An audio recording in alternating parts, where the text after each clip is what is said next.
Emakhosini, this is the power of healing with Utabi. Ungowekhethelo. I thought I would make one video, but ngizokhuluma ngezinto eziyi-2 ezihlukile, but I realized ukuthi I think this one needs my attention and the other one needs my attention as well, so might as well make 2 videos. Now this video, guys, is about the March and March story, the E30s got June. I'm unsettled, guys, for the past, I'd say the past 2.5 weeks, I've been unsettled. So, at first it started njengento yokuthi whenever I go outside, ngiyasindwa ngiyasindwa guys, whenever ngiphumela ngaphandle, kunalo moya ongisindayo. Then, last week, I think it was from last week, yes, my son started asking about Judgment Day. If he asked questions about Judgment Day or the end of the world, Mama, what happened? So he went back to history, Siga Noah, right? But then with the conversations that we've had, uhlale abuza, uhlala khuluma nge-30. It's either 30 November, 30 September, but ilinka to i-30 zenyanga.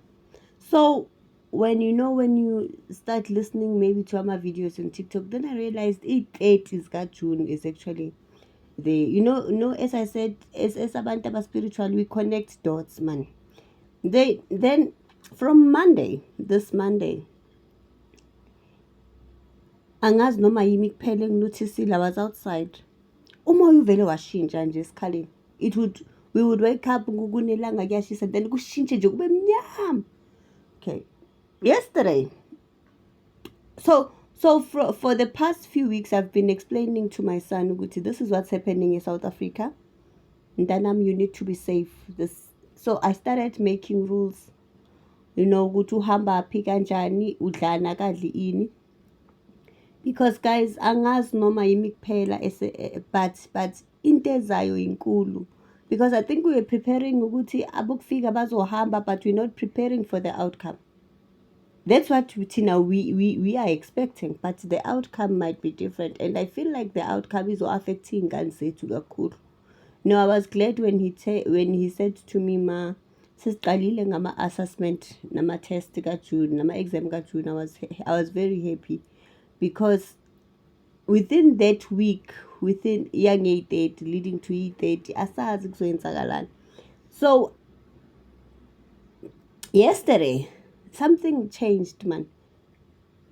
Like it went dark.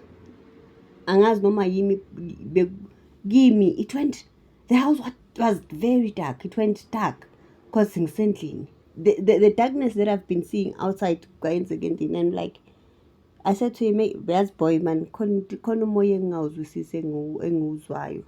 So I explained to him, athi kimi, is it a negative energy? Ngithi yes. That's okay, because umuntu engixoxa naye, and because he understands my journey and he's very supportive of my journey, so sometimes we have conversations. But into engifuna ukuyisho, guys, can we start having i-one-on-one ngabantwana bethu? Kunabantwana abafunda ey'ndaweni ey'kude, ey'ndaweni lapho khona abantu bokuhamba basuswa khona nani, like for instance umntwana ofunda eJoburg, abantwana bafunda, guys, sizotholwa ngento ezoba buhlungu. The outcome is not as we expect. The outcome is going to be bad, and I feel like as South Africans we are very ignorant to what is happening, to the war that is brewing. We understand. So bengingathanda mina ukuthi you start having ama talks ney'ngane zakho, ama conversations ney'ngane zakho ukuthi what's really happening, because as much as we don't talk about it, we can feel it. Bengicela, guys, even with kids, whether una 2 years, 3 years, can we explain indaba ye-safety, the importance of safety these days? Ngoba what's coming iyasinda. And angazi sengi-avoide kangakhi, makufanele ukuthi ngihambe mhlambe ngiyothenga something, it becomes a problem because I'm avoiding the feeling that I get when I'm outside. I get drained. So bengicela guys, bengicela, because noma thina singaplan, it doesn't mean it's going to be received positively. Abantu bayihambele kamnandi kube mnandi, leyo asiyikhipheni emqondweni. Can we just have nemindeni yethu, not only kids, nemindeni yethu? Can we have ama-safety measures? Can we prepare for lento ezayo? Even if it's buying food stock, anything, can we prepare for lento ezayo? Ngoba lento ezayo iyeza. Ngiyabonga.